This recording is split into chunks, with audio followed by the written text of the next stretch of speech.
But let's, oh, beep, you bastard. Sorry, should I bleep that one out? All right, let's do this.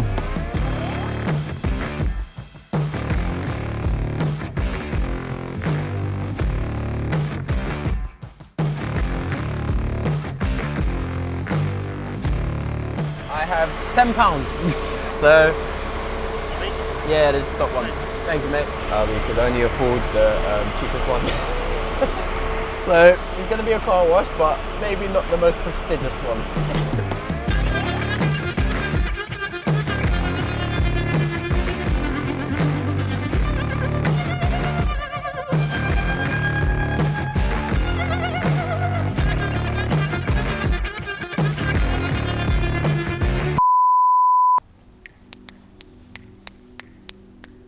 Uno, dos, tres, cuatro. These are all the little behind the scene cuts, isn't it? Right, so literally just received a text from Steve at Lamborghini London saying that my brand new car is actually now getting prepped and ready for pickup. So unfortunately, even though that's massively exciting, at the same time means I've got to be getting rid of this pretty little number.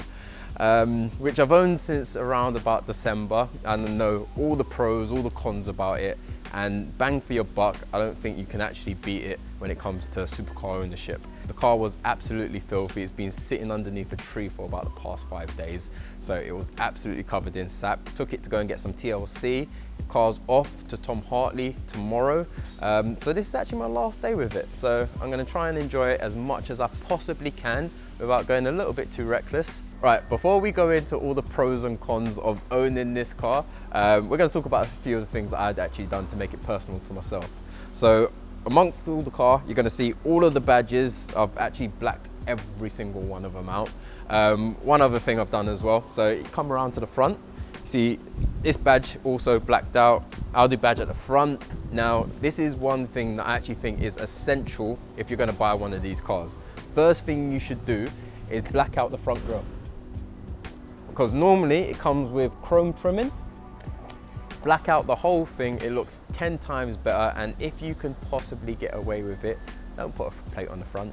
Those are all the little personal touches that I actually added onto the car, but I bought this car second hand, and I did want to make sure that I bought the highest spec I can possibly find on the internet. There is carbon fiber in and out of this car. You'll be able to see carbon fiber on the wing mirrors, side panel here as well. Now, if we literally scoot over to the cockpit, you'll be able to see carbon fiber absolutely everywhere. Carbon fiber on the doors, center console, also at the top here. All of the instruments are just solely focused on the driver.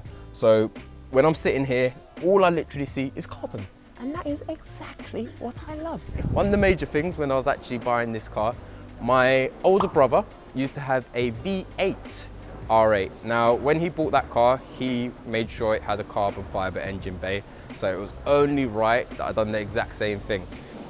Feast your eyes, carbon fiber engine bay. As I mentioned before, I picked this car up around about 4,500 miles. So now in the driver's seat, I've done about 8,000 miles.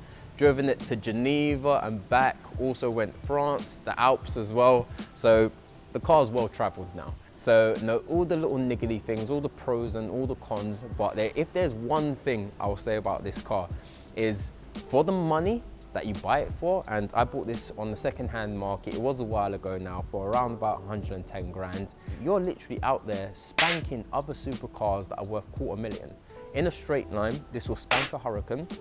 I've also spanked an Aventador, and not just that, it's also spanked an SV. Those are a few of the pros on this particular car, and the pros are massive. Now, a few of the cons when it comes to owning this particular car. First of all is comfort mode. On the motorway, it is absolutely amazing, but when you actually properly need it, which is city driving, it is horrific. The car just bounces everywhere. If I was literally driving over a speed bump and I was in comfort mode, as soon as you come off the speed bump, normally you'll have a little tiny bounce. The car will be bouncing absolutely everywhere, and it actually makes it bottom out. Con number fucking 2 is the brakes. They stress you out so much. You have to bring them up to temperature for them to even slightly work. If they are cold, just don't risk it. Honestly, just bring them up to temperature properly, because they are juddery everywhere. One wheel will grip harder than the other, so it actually makes the car squirm about. 3. Now, con number 3 is actually the aerodynamics of the car. It is ridiculously fast, exact same, well, to be honest with you, it actually has the exact same chassis as the Huracan, exact same engine as the Huracan. They are probably near enough the exact same cars. They just got different shells. Now, difference is the Huracan has more aggressive aerodynamics. This car does not have such aggressive aerodynamics, to the point where when it actually comes to the corners and you're pressing it as hard as you possibly can, you do actually start to notice that, and it does sort of dance around maybe a little bit too much. Right, we could have done a video where I was going through all the little specifications of the car, how much brake horsepower it's got, how much torque it's got, but that is not what I wanted to do, because first of all, there's about 101 different videos online where you can get those details from.